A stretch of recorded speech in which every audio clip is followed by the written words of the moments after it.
सिकी के बढ़निया झार लिया आंगना दुआर आंगना बाहरी गौरा दुआरा लगवली आई गईले गौरा देई के बाप आंगना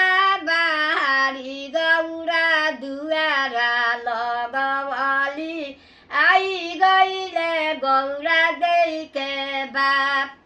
कह गौरा हो दुख सुख बापन कह ना दिलवा के बात कह गौरा हो दुख सुख यापन कह ना दिलवा के बात ताइए बताई पापाजी दुख सुख यापन ताइए बताई दिल के बात ताइए जे कही पापाजी दुख सुख यापन ताइए बताई दिल के बात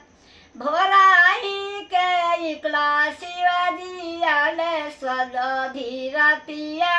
बोलिया बोले खिसिया भोराही के इकला शिवाजी आले निसुन रातिया बोलिया बोले खिसिया भनिया पिसता पापाजी आंगुरी तिराइले रोवाता ही बीते सारी रात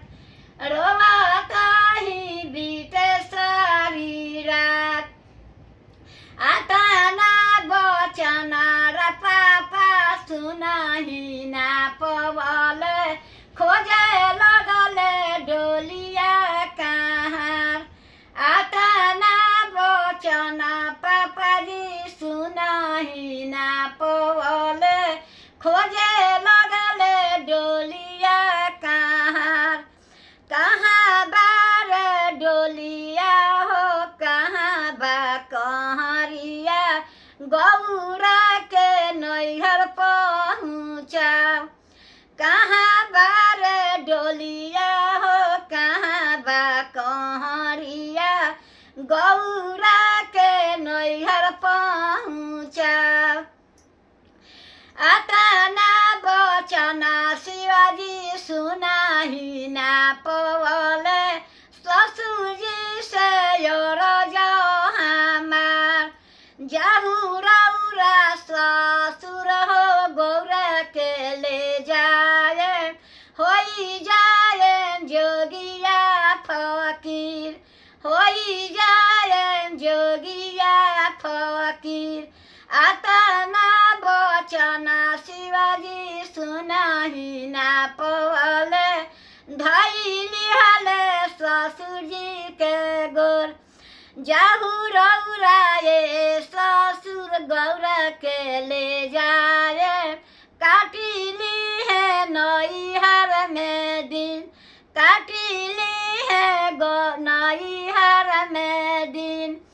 आता ना बचना गौरा सुनाही ना पवली धैली हाली शिवाजी के गोर धैली हाली शिवाजी के गोर फिरू डोलिया हो फिरू रे कहाँ रावा हम नहीं जाइब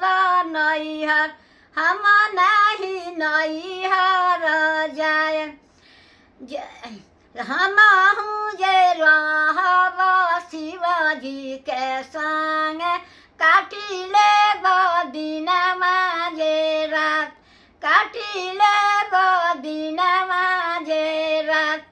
चाहे होई है दुख चाहे होई है सुख काटिले शिवाजी के दुख